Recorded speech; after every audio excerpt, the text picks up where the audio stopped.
Duke basketball is back in the win column with their second victory of the season. This time, they dominated Army. Let's discuss the game on today's episode of Locked On Blue Devils.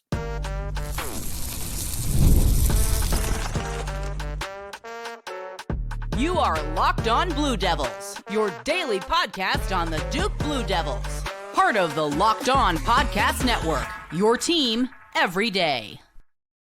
Hello, everybody, and welcome into another episode of the Locked On Blue Devils podcast. My name is JJ Jackson. Thanks for being here with us today on Monday, November 11th, 2024. Locked On Blue Devils is your one-stop shop where we discuss everything going on in the life of Duke athletics. We're talking a lot about Duke basketball today with their dominant victory over Army this weekend. Duke improves to 2-0 on the season, a 42-point victory over the Black Knights. What a performance it was for this Duke basketball team. If you haven't done so already, please be sure to follow and subscribe to Locked On Blue Devils for free wherever it is that you get your podcast. Leave us a 5-star rating and written review. Like this video on YouTube, share it with your friends, and continue to grow this Locked On Blue Devils community, if you will. Follow us on X at LO_Blue Devils, and I'm there as well at _JJ_Jackson_. Jordan Mann from the Big J and Little J shows back with us once again on this Monday. We'll get him here on the program in just a moment. But again, talking all things Duke basketball and their 42-point victory over Army. Once again, for the Blue Devils, they had 6 different players scoring in double figures, continuing to prove how balanced of an offensive attack this Duke basketball team is going to be throughout the course of the season. In 40 minutes of play, Army scores just 58 total points against a really tough and stingy Duke basketball defense. Army actually had the lead for all of 18 seconds in this basketball game. For the first time in any game this season, any exhibition match, the Blue Devils were losing 3-2 really early on, and then they were able to go coast to coast from there to pick up their second win of the season. Now they've got their sights set on Kentucky and what's set to be another big test for the Blue Devils coming up in the Champions Classic in Atlanta. I'm really excited to see that game unfold. And again, if these freshmen continue to lead the way, if more players continue to chip in like they are, the Sion James, Mason Gillis, Caleb Fosters of the world, outside of Duke's 2 leading offensive men in Cooper Flagg and Kon Knueppel, Duke's going to be in a really, really good spot. So joining us on today's show is the aforementioned Jordan Mann of the Big J and Little J show. And man, I'm fired up, Jordan. I think it was another very impressive victory for the Duke basketball team. You look at the line in Vegas, it finished and closed at 33.5.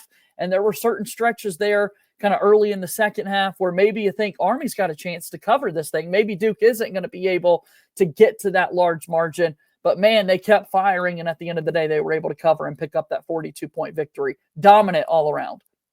Yeah, look, Duke's a second-half team in these first couple of games, and if you want to add Arizona State in there too, and I say that as Duke was up 43-20 at halftime, and you're like, Duke could play better. And that's always a good problem to have, JJ, is when like your team's not on their A game, and you win by 42 points and put up 100. Like that shows you have a really good team. When you have expectations that are so high like Duke has, as we've well documented this whole offseason, and you beat Army 100-58. And I know people are going to say, well, it's just Army. Well, a lot of people were saying that about Arizona State, JJ, and look what happened last night with Arizona State having Gonzaga on the ropes on the road. Yeah, no, I mean, it's impressive what we've seen week after week from the Duke basketball team over the last couple, and it's going to be a bigger test tomorrow against Kentucky, and we'll get into that a little bit later in the program. But speaking to kind of the tale of two halves, it was a similar story to what we were saying in even that Arizona State exhibition game for the Blue Devils. They weren't shooting their best in the first half. Duke starts this game shooting 1 of 11 from three-point range. But what do? It's an offense that's built like the Boston Celtics and some of the absolute offensive juggernauts that you see in the NBA at the next level. Duke keeps shooting. They keep firing from the outside. Eventually, they all start to fall. They get 4 3-pointers from Kon Knueppel, 4 more from Tyrese Proctor, and all of a sudden, instead of starting 1 for 11, they close it out on fire there throughout the rest of the game and in the second half. Yeah, JJ, I always say water finds its level. So when you shoot that poorly to start, it's going to flip. You just keep shooting, shoot your way out of the slump. And not every possession. Like when Duke called timeout or immediate timeout happened, Duke started attacking the rim, and they made some couple easy ones. And then they started shooting more in rhythm threes, where you see Duke shot 45% from three in the game. And that goes to your point. Like Duke has shooters. Duke knew what they wanted to get in this recruiting class and from the portal, and that was 3-point shooters. Mason Gillis, 2 for 4. Kon Knueppel, 4 of 6. And then Proctor, 4 of 9 from 3. Proctor catching shooting, like I tweeted, a JJ Redick meme. Anytime Proctor catches and shoots it, I think it's going in. And it was nice to see him kind of get hot there. I think he went on a personal 9-0 run, hit 3 straight threes. And that's what you love to see, man. I mean, like you said, all 5 starters are double figures, 6 if you count Sion James coming off the bench. It's just well-balanced scoring throughout the roster. You can't defeat this team when they're doing that, when multiple guys are chipping in and doing that. I think that obviously the scoring total goes up, the more players that you've got there in double figures, and Cooper Flagg and Kon Knueppel set to continue to lead the way. One of those guys in double figures that I was advocating to see a little bit of a bigger offensive game for Duke last week was Kon Knueppel, and what a pleasant sight that was for him. Absolutely dominant, dunking the basketball, grabbing 14 rebounds in the game, being an absolute menace on the defensive end of the floor. His standing reach is so alarming, and he just has these dunks after dunks that just wow you. Duke's basketball social media team is having a whole lot of fun showing the internet how he's still dunking on his tippy toes on the floor. That big of a factor, Duke's got to find a way to keep getting him the ball offensively. Yeah, I mean, look, 11 points, 14 rebounds, and I see 6 offensive rebounds, JJ. But the one thing that stands out to me is 1 foul. The guy that active and not getting in foul trouble. Again, I know it's Army. Great the real point. test will be tomorrow, but that is something you want to see by Kon Knueppel is being active and staying out of foul trouble. So you get a double-double in 22 minutes and commit 1 foul. That's a great stat line and a great night by Kon. It's a big game coming up on Tuesday. It's Duke and Kentucky in the Champions Classic. It will follow Michigan State and Kansas. We'll have a little bit more on that game later, but when we come back, we got to dive further into the box score. Some of those shooting splits are eye-opening for this Duke basketball team. Kon Knueppel continues to be a successful player for this Duke team. We'll talk about that more after this quick break. Okay, Locked On Blue Devils brought to you by our friends over at Game Time. Game Time is amazing. They've got this new feature called Game Time Picks that makes getting tickets to see your favorite teams play even easier. Game Time Picks filters out the fluff to show you only those incredible deals on great seats, so you don't have to waste time searching through thousands of different tickets. With Game Time Picks, you're able to customize it to make it easier to save on sports, concerts, comedy events, theater shows, and so much more. All-in pricing, where when you toggle this feature, it's going to show you the total up front. You're not going to have surprise fees at checkout. You know exactly what you're paying for. I personally love the seat views. I'm sure you would as well, to be able to get a panoramic view from your seat in the app before you buy. It's the lowest price guarantee. Your Game Time will credit you 110% of the difference. Take the guesswork out of buying tickets with Game Time. Download the Game Time app, create an account, and use code LOCKEDONCollege, LOCKEDONCOLLEGE, for $20 off your first purchase. Terms apply. Again, create an account and redeem code LOCKEDONCollege for $20 off. Download Game Time today. What time is it? Game Time, a proud sponsor of Locked On Blue Devils. All right, we're moving forward here on the program today. The aforementioned Jordan Mann is here with us. We're taking a look at this box score for Duke basketball in their 100-58 victory over Army, a 42-point margin for the Blue Devils in their victory, but also they get over that 100 mark. We've seen 2 games, 96 and 100 total points so far for Duke, one of the best scoring offenses through the first week of this college basketball season. And again, 6 guys in double figures. That makes this team so scary and so tough to beat, I would think, if you're in that coach's room of the opposition, because who do you try to slow down and stop if everybody's going to be contributing like this? Well, you can try and stop somebody, JJ, but again, going off a common model, like we said before the break, let me add Malik Brown to that. So when Duke you stop Duke, you got to get the rebound. Well, one guy had 6 offensive rebounds. His substitute had 3 offensive rebounds off the bench. They combined for 21 rebounds at the 5 position for Duke. Like those guys, you got to get them off the glass now, because if you don't, Duke's going to burn you with second chance points. And Duke's going to shoot a quick three when they get an offensive rebound. So how do you stop Duke? I don't know, JJ, because this team is lights out. And one thing that sticks out to me is Sion James. Plus 44 off the bench, a team high at the plus minus, like plus 44 points or plus 44 stat line in 18 minutes is insane. What a stat. Yeah, no, he made the most of his minutes out there on the floor, and he's changed so much for the Duke basketball team. He makes 1 3-pointer. He goes 5 for 5 from the free throw line. That's good to see, knocking him down when you've got a chance to do that. Did see on James. He's got 4 assists as well. So he's just so active. A lot of people were curious, okay, if it's not Proctor, if it's not Foster, what exactly does that look like? Cooper Flagg's got the ball in his hands, trying to initiate fairly often. But I think Sion James is going to be just as valuable of a guy to get Duke into offense, get it into sets, and also be able to find his shot too. Yeah, and Sion James is the safety net for this Duke backcourt. Like, as much as we won't, as Duke fans, for Caleb Foster and Tyrese Proctor to take that next step and be consistent, say they're not going to be consistent. It happens. They have an off night. Sion James is like the old reliable reliever, comes in the 7th inning, and you know what you're going to get. Like, he's going to lights out through the pin, get to your closer, and that's Sion James. Like, he is just the safety net for this Duke backcourt, and so far through 2 games, dude, he's been phenomenal.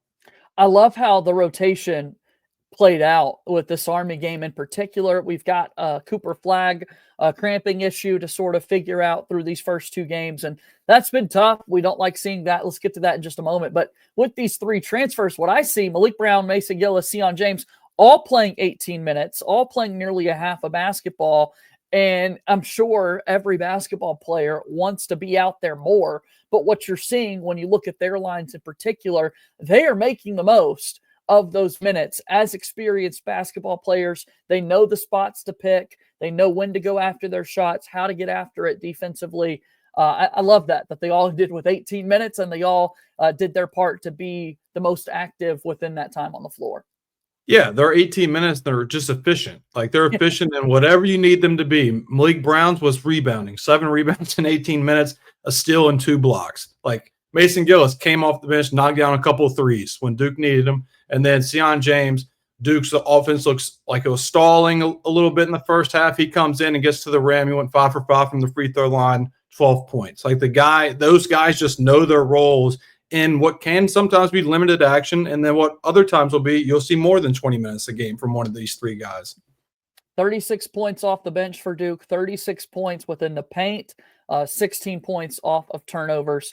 Cooper Flagg, everybody in America wants to talk about him. They're doing feature stories on him ahead of the Kentucky game, where everybody's going to get a bigger picture of who exactly this guy is, the likely number 1 pick in the 2025 draft. What we've seen through the first 2 games, however, is a young man who is kind of struggling to play through these first few games. He's been cramping up, and that's something obviously to try and get resolved. He finishes with 13 points and 11 rebounds, and it's crazy that was his numbers, 25 minutes on the floor, and so much of that was in the first half, Jordan, because Duke didn't need him in the second half. I mean, it's Army. You're going to find a way to win this basketball game, but got to figure that out moving forward.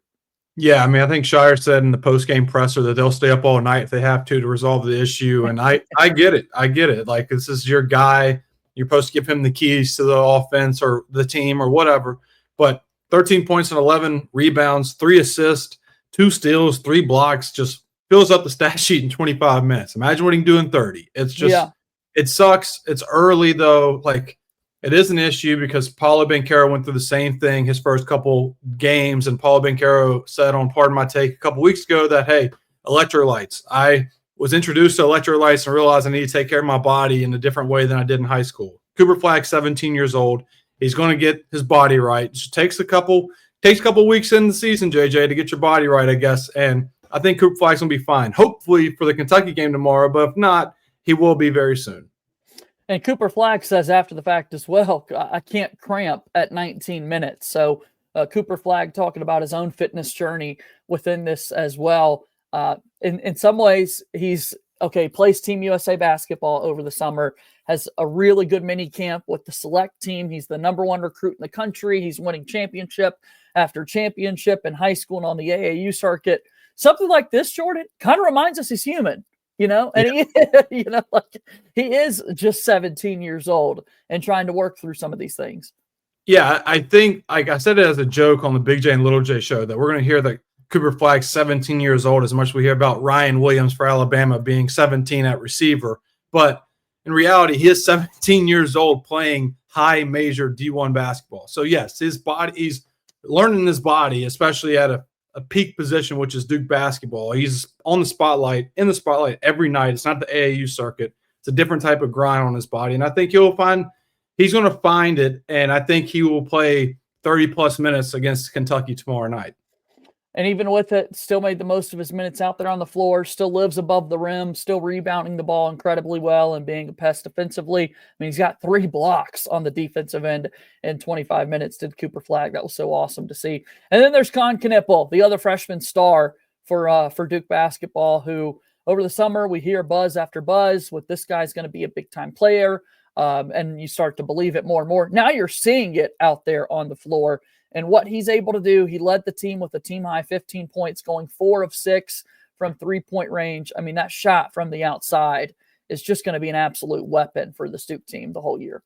Yeah, during recording, JJ, they announced that he was ACC Rookie of the Week. So week 1, ACC Rookie of the Week. A lot of people thought it might have been Cooper Flagg coming into the season. Surprise, Duke has another white boy in Kon Knueppel that is now ACC Rookie of the Week. And so, yeah, just slow and steady, man. The guy his pace is phenomenal. Like I've said all the time, 15 points and on 9 shots, 4 of 6 from deep. And sky's the limit for Kon Knueppel. We'll see how he plays tomorrow against Kentucky. It's the number 19 team in the country, are the Kentucky Wildcats. Duke number 6 in the latest AP poll. So this is a top 20 matchup.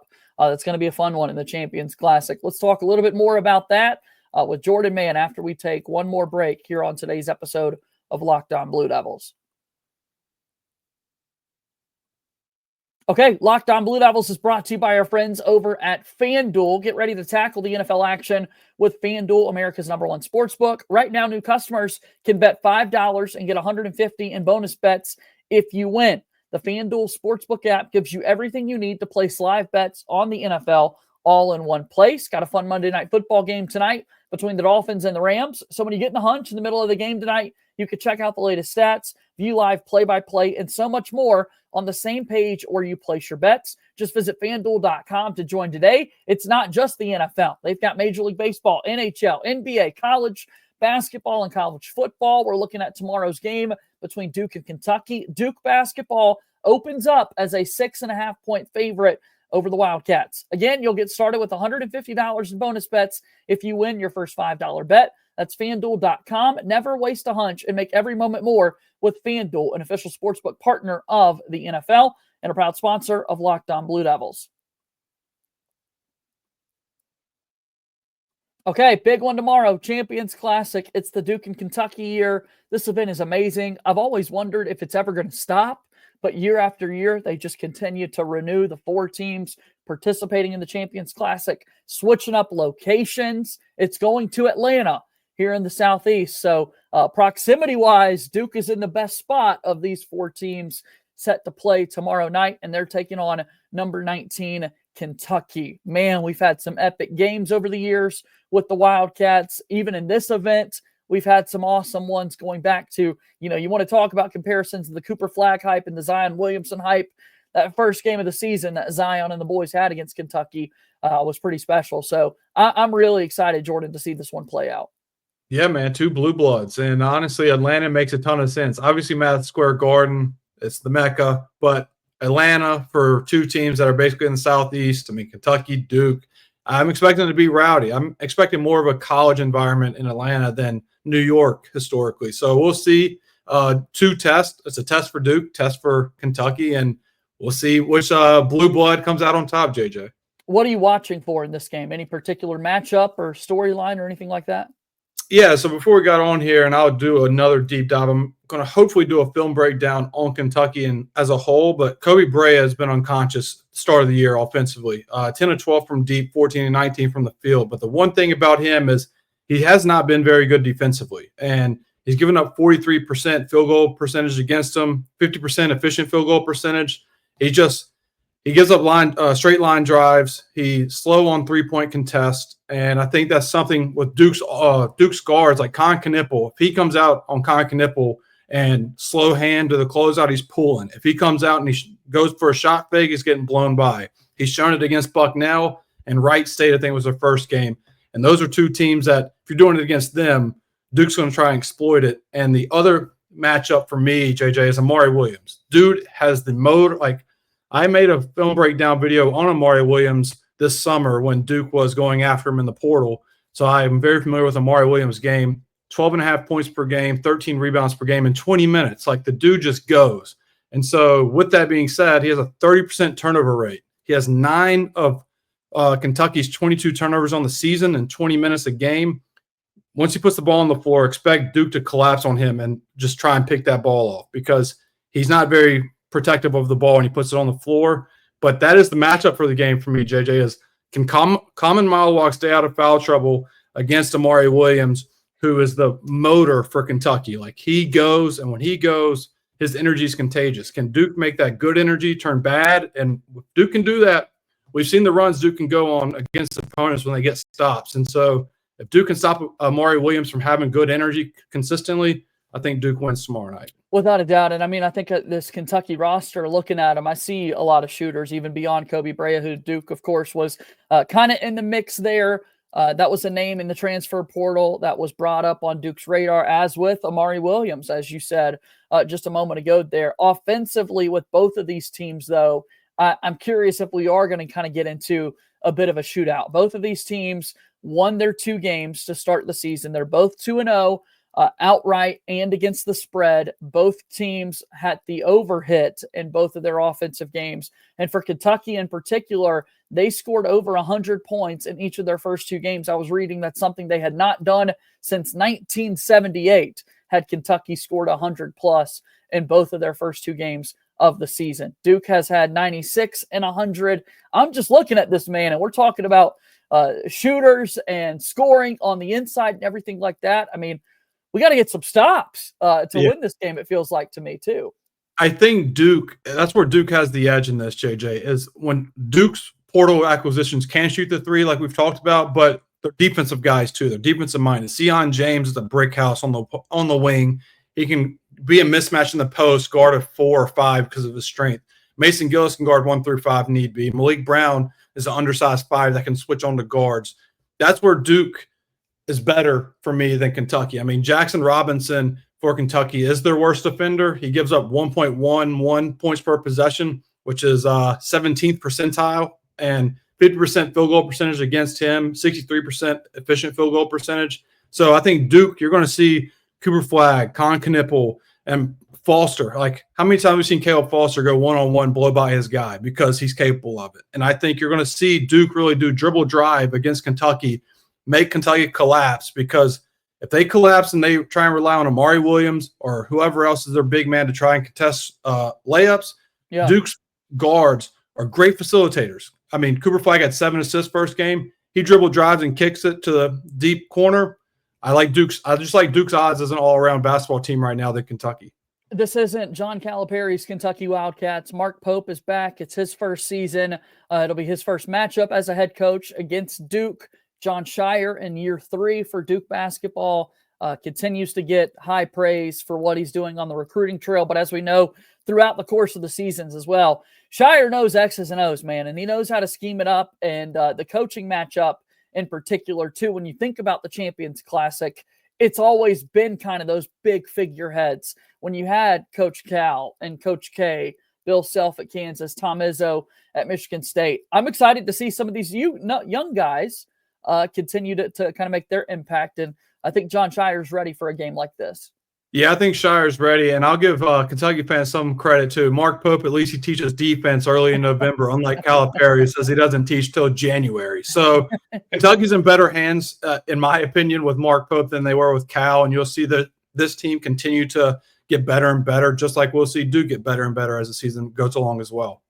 I can't wait to see this game play out, Jordan. I think it's going to be a big one. I know that you've got a lot of coverage coming your way with the Big J and Little J show and everything you do on YouTube. Kind of tell us about your work. Yeah, Big J and Little J show. We'll have an episode out tomorrow about the Duke football win against NC State, and then Connor, my co-host, will be in Atlanta for the game tomorrow night. So we'll try and record Thursday-ish this week and recap Duke, Kentucky.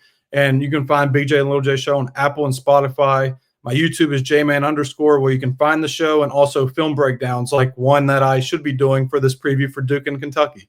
All right, man. We'll talk to you soon. Thanks for being here today, Jordan. See you, buddy. That's Jordan Mann joining us here on today's episode of Locked On Blue Devils. Always love his insight. Go check out his work. It's awesome. If you've enjoyed Locked On Blue Devils here today, please make sure that you subscribe to our YouTube channel, like this video, share it with your friends. Really excited about this big game coming up. So excited that tomorrow we're going to have a Locked On crossover with my good friend Lance Dahl, the host of Locked On Kentucky, to really deep dive into this matchup and what we expect to play out in that one. As always, let's go Duke. I'll talk to you tomorrow. My name is JJ Jackson. Thank you and good day.